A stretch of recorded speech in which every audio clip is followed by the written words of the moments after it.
Most outpatient psychiatrists don't treat patients with schizophrenia. And if they do, it's probably a rare exception in their caseload. And this is surprising because schizophrenia is one of the most debilitating mental health conditions we know of. And people who live with schizophrenia need frequent, consistent psychiatric follow-up care if they're going to have any chance at a stable, functional life. So why do so few outpatient psychiatrists treat it? Today, I want to explore the answer to that question, because I bet it's not what you think it is. But if you're new to the channel, welcome. I'm Dr. Robert. I'm a board-certified psychiatrist. And on this channel, I make educational mental health videos. And today, I'm going to talk about why it's so rare for outpatient psychiatrists, especially in private practice, to treat schizophrenia and other psychotic disorders, but also what this fact reveals about the condition itself. So first off, let me take you back to when I actually learned about this fact.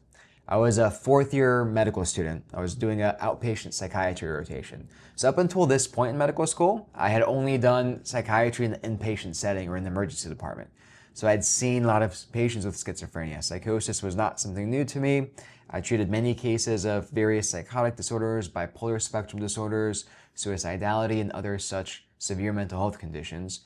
And now I was kind of easing into the outpatient world where patients come into your clinic, see you, they park in the parking lot, walk up into the office off of their own free will. They're not forced to like they are in the inpatient setting. And on the first day, the senior resident I was working with told me something that caught me completely off guard. He said, Robert, if you want to treat psychotic conditions like schizophrenia, bipolar disorder, basically a lot of very severe mental health conditions, outpatient psychiatry may just not be for you because you'll rarely see it here. I was definitely stunned to hear that. After all, patients with schizophrenia were the sickest patients I'd seen on the inpatient units. Oftentimes it was their lack of follow-up, their lack of seeing an outpatient provider that landed them in the hospital in the first place. And the thing is, I genuinely enjoyed working with this patient population. I really liked seeing patients with schizophrenia, severe bipolar disorder with psychotic features, delusional disorders. One, found it interesting, and two, I really enjoyed having someone come in that sort of disorganized state, very scared oftentimes, confused, and then over the course of a week, 2 weeks, seeing them get much better, seeing their thought process get more organized, be able to connect with their family members, educate them about these conditions, and sort of get the process going of helping them return to a more stable life. I found that very, very rewarding.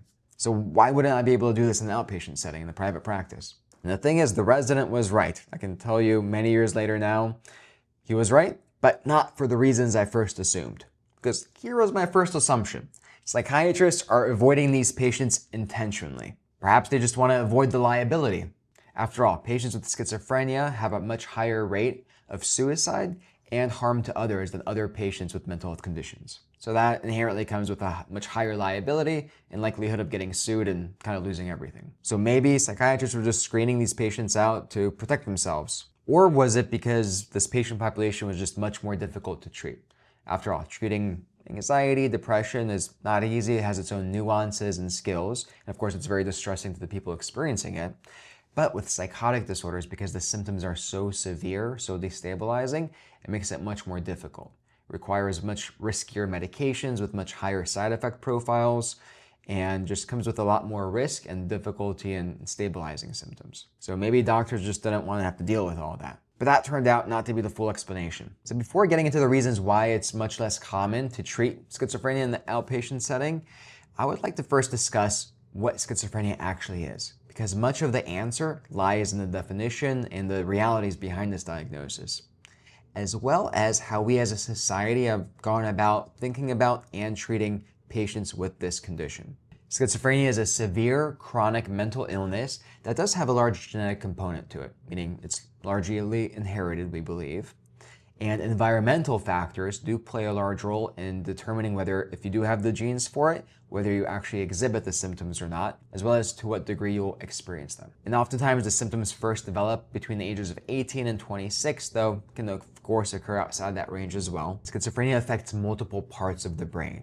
It's a very complex disease that's still not fully understood. In fact, it's pretty poorly understood and the treatments still aren't that great for it. And if you'd like, I can definitely make future videos about what we suspect causes schizophrenia, some of the hypotheses out there. Just let me know in the comments below. But as a very broad overview, it causes a lot of disruption in the brain's dopamine system, and over time causes atrophy of the brain. So literally your brain shrinks and you lose quite a bit of function in the brain as well over time. And the symptoms of schizophrenia are broken down into what we call positive symptoms and negative symptoms. And by positive, we don't mean that they're good, just things that are sort of added to one's experience. And the positive symptoms can include things like auditory hallucinations, so hearing voices, hearing sounds, things like that, along with delusions, so these strongly held fixed beliefs that don't stand up to reality and often other people don't believe as well. It can also include paranoia, so the fear that other people are following you. People with schizophrenia will often experience this thing that they'll describe as, they feel like their food's being poisoned, people are watching them, cameras are following them, their phones are hacked, and other similar experiences that can be very distressing and frightening. Then there are the negative symptoms, so things you kind of lose out, and that's why they're called negative. And these can be even more debilitating. So people struggle with organizing their thoughts. Simple tasks become very difficult. Planning and problem solving also become challenges. And then motivation, taking initiative also suffer. Even basic hygiene often deteriorates, and people don't mind going weeks without brushing their teeth, without showering. People basically stop engaging in the activities and the things that they previously enjoyed. And these symptoms can be very also detrimental to the family members. I've often, many times, over and over again on inpatient units, heard family members tell me, my son, my daughter, wife, husband, they're no longer the person they once were. They're a shell of that person. They're just a very restricted, toned down, frightened, unorganized version of their prior selves. And that can be very hurtful to the family. Their speech can often also grow monotone. Their interests can grow very narrow and repetitive at times. And I think occasionally there's sort of glamorized view of some unique cases of maybe people with schizophrenia in history where they maybe were smart in something or creative to a certain extent. And yes, people with schizophrenia can be very creative, intuitive about certain things. Those tend to be very rare exceptions, and even then there's still a lot of debilitating symptoms that greatly reduce their quality of life as well. So let's get back to the question of why is this condition so rarely treated in an outpatient setting? And the answer came shortly after the resident told me this. He asked me this: Robert, what does it take to book an appointment in this clinic? What does it take? I kind of looked at him and I was like, you just make the appointment. I don't know, you go on the website, find the phone number, call, or online schedule it, and voila, you have an appointment. You go and see your doctor and follow their advice, have a conversation, discussion, and there you go, right? Of course, the resident smiled and saw how, of course I didn't know anything about this, and kind of slowly walked me through it. He was like, okay, Robert, fine. So that's all it takes, right? But can you picture or imagine any of your patients from the inpatient unit with schizophrenia actually being able to pull that off, being able to organize themselves to enough and plan enough and keep it together enough to actually go through with that entire plan beginning to end? I then realized, okay, maybe not. So first things first, you need for that doctor's appointment, right? You probably need insurance or money to pay cash for the visit. Most people with schizophrenia don't have jobs with health insurance because of all the symptoms I talked about. It can be very difficult for them to sustain employment. But let's say they do have insurance, so they have the money for the appointment. Well, then they have to call and schedule. So that's actually looking up a number, finding a doctor, finding someone that would trust with some openings in their schedule, and then making that call. Again, I had a hard time imagining a lot of the patients on the inpatient unit calling to make an appointment, even once they were kind of stable. I think a lot of the negative symptoms can come up of just organization, planning of that, being able to just execute all those steps, as well as if you're having positive symptoms, right? So maybe you are going through an exacerbation of psychosis, there might be hallucinations, paranoia, delusions. They're also preventing you from taking those next steps. And there's actually the question of making it to the appointment, right? Perhaps it'll be virtual, or if it is in person, right, kind of actually getting to that appointment. You need to have a car, be able to take the bus, other public transit to get there. So that's another sort of barrier. Most importantly, be willing to engage with a mental health provider. And I think that's another big obstacle in this condition because of insight or lack thereof. Many patients with psychotic disorders either don't have insight that there is anything wrong with them. And this is a large barrier often on the inpatient unit, whereby we would have very, very sick patients, but to them, there was nothing wrong. It was other people around them that had issues. They themselves were completely fine. And they could be having very overt psychotic symptoms or even more subtle, stable symptoms, but they would often be very skeptical as to there actually being anything wrong with them.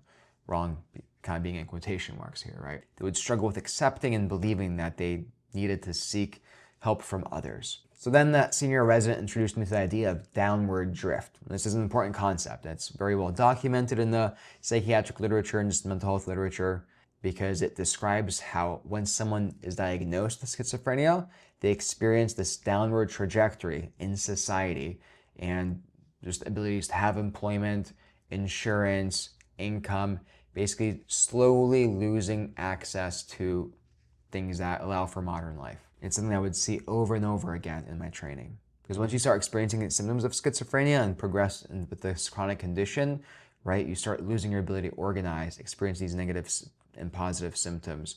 And so you aren't able to work. You aren't able to continue in school. You lose insurance, you lose employment, and then you're stuck either relying on family for some benefits, which some people have, but many don't, or depending on federal or state benefits, which oftentimes people also don't meet deadlines, have a hard time organizing themselves.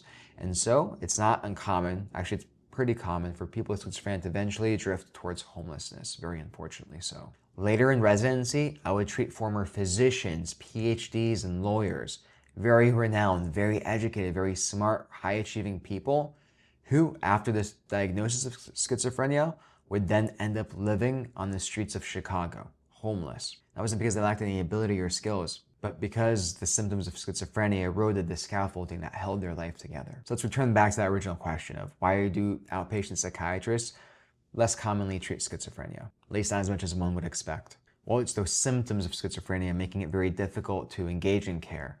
The lack of insurance as well, lack of access, lack of transportation, lack of social supports, and even the disease itself kind of driving resistance to care because of that lack of insight. But during my training, one of the most meaningful and just positive experiences I had in the outpatient setting was a clinic where we only treated psychotic disorders. So what made it possible in that setting? Well, there were a few things that most private practices don't have. One very practical thing is they had in-person services. And many psychiatrists, myself included these days, are virtual only. And treating patients with schizophrenia, it's very important to have a physical location so that you can see them in person. And that's because many of the medications we prescribe affect the nervous system. Specifically, it can cause movement disorders, issues with movement, and so you have to do a physical exam nearly every time to provide quality care. And without that physical exam, if you can't do that, you probably shouldn't be treating this condition. Also, being in person allows for a better assessment of, how is their hygiene? How are they doing? How well are they organized? Can they show up? What do they look like? That can give some very useful information as well. Next is experience. Because if you're a psychiatrist primarily treating OCD, depression, ADHD, PTSD, and other sort of more outpatient conditions, over time, your ability and knowledge around treating psychotic disorders will atrophy. You'll know less about the latest research. Some of your experience of managing these much higher doses of antipsychotics and mood stabilizers may not be as robust as it was during your training when you were doing this more frequently. So just that lack of experience that sort of wanes over time probably is also another indicator that maybe you shouldn't see these conditions in the outpatient setting, and this is best served for clinicians who are more experienced in this. Next is also infrastructure. So what made treating this condition possible in my training was that we were working in person. It was in a medical center. Patients also had access to care there. There were trains, buses that took people to the hospital. These patients also had their medical appointments and other physical therapy appointments all in the same building, in the same place. So they were familiar with it. Oftentimes, these medical centers also have access to social workers that can provide various social services to the patients and help out their families as well, which is very, very crucial. And those were some of the most meaningful, really amazing patient experiences from my entire residency training. I really look back fondly on those days and those patients. They were really, really amazing, as well as their families. So I think it's also worthwhile taking a moment to reflect that it's almost like society sets these people up for failure. It strips them of what they need most when they need it the most. It doesn't necessarily have to be this way. I think if, as a society, we viewed psychotic disorders differently, treated these people differently, we might be able to give them a more meaningful and more stable life. And not necessarily because of medications or even a psychiatrist. I just think that if you were able to create, a community for people with various psychotic disorders where they don't necessarily need to be treated all the time with medications, but just given things to do, given a sense of purpose. There's actually this village in Belgium, I think it's called Geel, G-E-E-L. Look it up, it's actually very interesting. Might make a future video on it. Basically, they live with host families and they share in the community responsibilities. They are given tasks that they can actually do, given a sense of purpose and a way to contribute and give back as well. And I think that's the most important thing for any human being, is a sense of purpose and a sense of that they can contribute to something in the community. And as a mental health professional, I can tell you the most detrimental thing to a person is a lack of purpose. So I hope you found that interesting and that it taught you something about schizophrenia, both the conditions itself and how we as a society approach treating it. If you found this useful, informative, educational, please like and subscribe. It really goes a long way for this new channel. I really appreciate it. And I'll see you next week.